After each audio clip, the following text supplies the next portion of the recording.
Salut fidèles abonnés, merci de recevoir mes salutations agro-éco-responsables. La terre ne trompe pas, c'est vrai, mais on ne triche pas avec elle.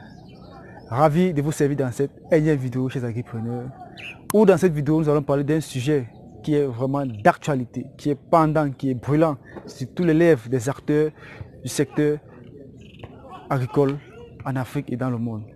Ça concerne bien évidemment une information qui peut-être annonce l'interdiction dans les jours, les mois, les années à venir de l'exploitation du cacao issu des forêts ou des plantations déboisées.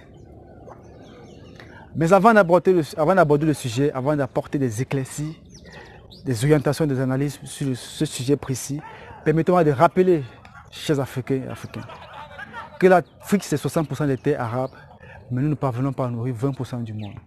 Que l'Afrique représente un gros marché, un marché énorme pour le secteur agro-industriel. Que l'Afrique est riche, l'Afrique a du potentiel et que les problèmes de l'agriculture africaine doivent être trouvés et résolus par les Africains.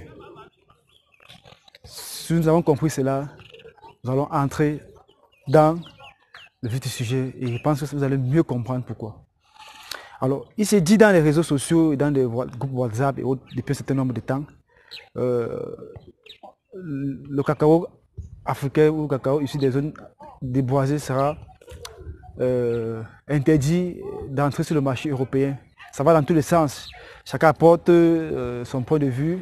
C'est tout à fait normal. Mais ce que beaucoup ne comprennent pas en fait, c'est que le but visé ici, ce n'est pas la déforestation. Il faut qu'on se le dise. Parce que quoi, chers Africains, Africaines, si c'était la déforestation qui était visée, pourquoi pas interdire l'exportation de nos billes de bois qui chaque jour traversent la mer pour aller en Europe? Pourquoi pas interdire cela?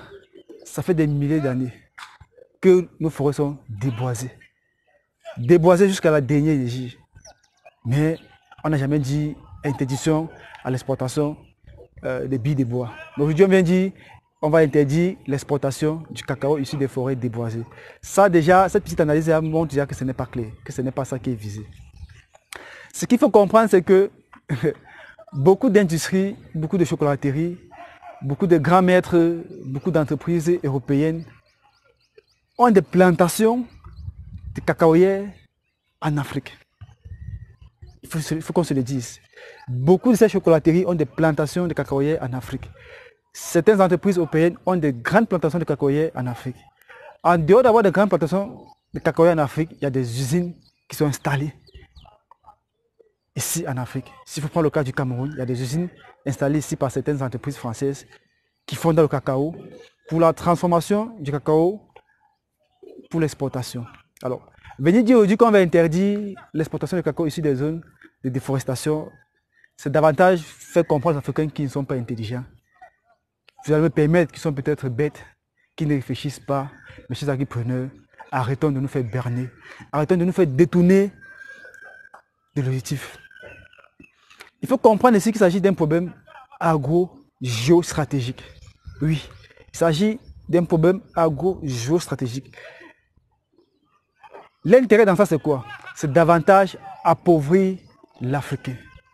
C'est davantage appauvrir l'agriculteur africain. Cet agriculteur-là qui n'a pas compris que l'agriculturisme ne paye pas. Cet agriculteur-là qui n'a pas compris que pour réussir, il faut se lancer dans l'agro-business. Pourquoi? Si on interdit, comme on le dit, l'exportation du cacao issu des zones de déforestation, ça donne avantage à qui? Ça donne avantage à ces chocolateries qui ont des plantations installées en Afrique, à ces entreprises européennes qui ont des plantations installées en Afrique. Pourquoi? Parce que l'agriculteur qui fait son cacao, on lui a dit ça ne sort plus de l'Afrique. L'industrie chocolatière qui a sa plantation en Afrique, l'entreprise européenne qui a son exploitation en Afrique, se voit en train de prendre ce marché pour sa part. Et une fois là ce marché, il peut davantage réduire le coût d'achat au kilogramme du cacao. Parce que le producteur aura ce cacao dont il sait que ça ne sort plus. Et l'entreprise française qui est installée sur place, l'entreprise européenne, la chocolaterie qui est installée sur place, va dire, bon, nous on prend le cacao à ce prix. À ce moment, vous n'avez plus de choix. Donc il est question aussi de donner le monopole total à ces Européens en matière de cacao. Parce que dites-moi comment, en ce moment où le gouvernement camerounais est en train de mettre vraiment des batteries à marche, des programmes, des financements pour relancer la filière cacao. Et qu'on vient dire que l'exportation du cacao sera interdite ici des zones de déforestation. Rassurez-vous, je vous le dis, chers Africains, yeux dans les yeux, ça ne va jamais arriver. L'exportation du cacao ne sera jamais arrêtée. Mais cette exportation sera contrôlée à 100% par ces Européens, de la production à la transformation. Ça, c'est ce qu'ils veulent, avoir le monopole. Oui, c'est ça. Il faut qu'on se le dise.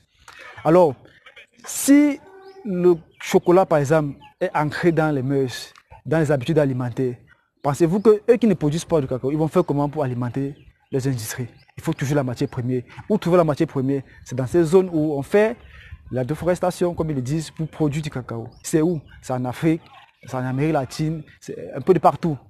Et il faut aussi comprendre que dans ces jeux stratégiques, la Chine aussi est en train d'entrer dans la production du cacao. Et comme la Chine est aussi dans la production du cacao, ces Européens vont avoir le monopole. Parce qu'eux, ils sont déjà installés en Afrique, ils ont déjà des plantations, ils veulent donc contrecarrer la Chine pour avoir le monopole et davantage rendre l'agriculteur africain, rendre l'Africain misérable. Donc, j'espère en fait que cette explication vous permet de comprendre que on veut nous distraire en disant déforestation, déforestation. Non. Chers Européens, si vous regardez cette vidéo, chers dirigeants, si vous voulez vraiment mettre fin à la déforestation, il faut arrêter et demander que l'exportation de nos billes de bois soit arrêtée. Là, nous allons comprendre que c'est du sérieux. Mais si vous voulez passer pour nous distraire, disant que c'est l'interdiction du cacao, ça ne marche pas. Dans cette vidéo, je voulais laisser interpeller les Africains et les Africaines, eux qui soient, de l'enjeu que cela porte.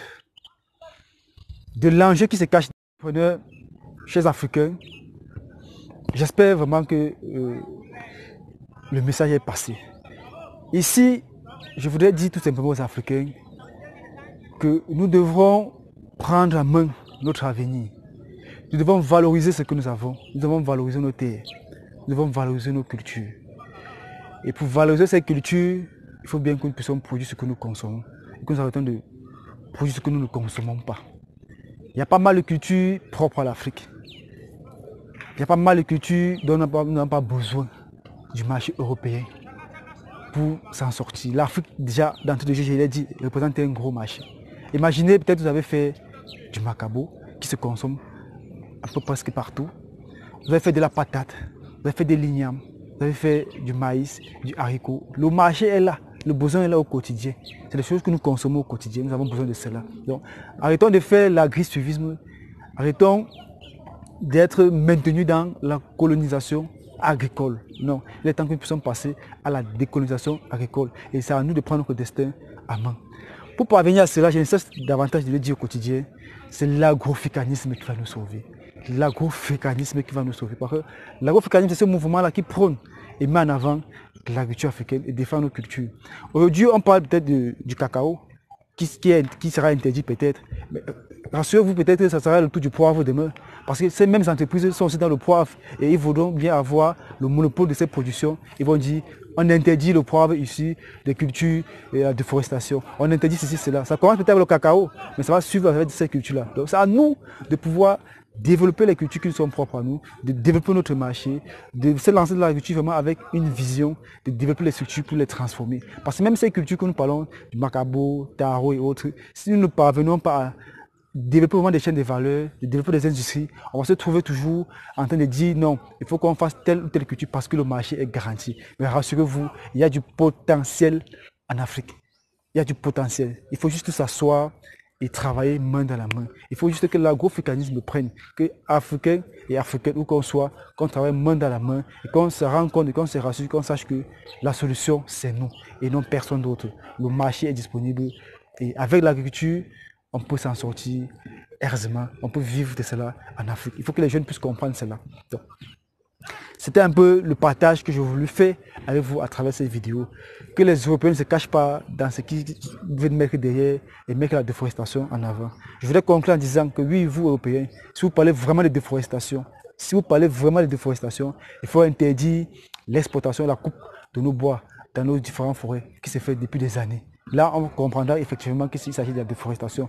Vous n'avez pas parlé de déforestation quand les entreprises européennes produisent ce cacao sur place et font exporter. Vous n'avez pas parlé de déforestation quand les entreprises européennes produisent de la banane sur place et font exporter. Ils ont produit ça sur quelle place, sur quel environnement, sur quelle terre. Ils n'ont pas détruit les forêts pour les faire. Ce n'est pas issu de la déforestation. Alors pourquoi venir parler d'interdiction de cacao ou autre machin? Ce n'est pas pour dire que je défends peut-être la culture du cacao, que j'encourage la culture du cacao, mais c'est pour interpeller les Africains sur le fait que ce n'est pas la déforestation qui les motive à dire cela. Ça se cache ailleurs. Ça va sur bien d'autres cultures. Ce message nous interpelle les Africains à comprendre que la solution est nôtre, que nous devons prendre notre destin en main et qu'ensemble, on va y parvenir. C'est possible. Vive la culture africaine, vive l'agroafricanisme. C'était comme ça, oui, pour vous, le chantina agro-africain, pour vous servir avec beaucoup de plaisir et beaucoup de bonheur dans cette vidéo. N'hésitez pas à partager au maximum afin que cela puisse édifier les Africains et qu'ils se trouvent et qu'ensemble, main dans la main, nous puissions prendre notre destin et développer ensemble notre continent à travers le potentiel que nous avons qui est la Terre. Merci, à très bientôt.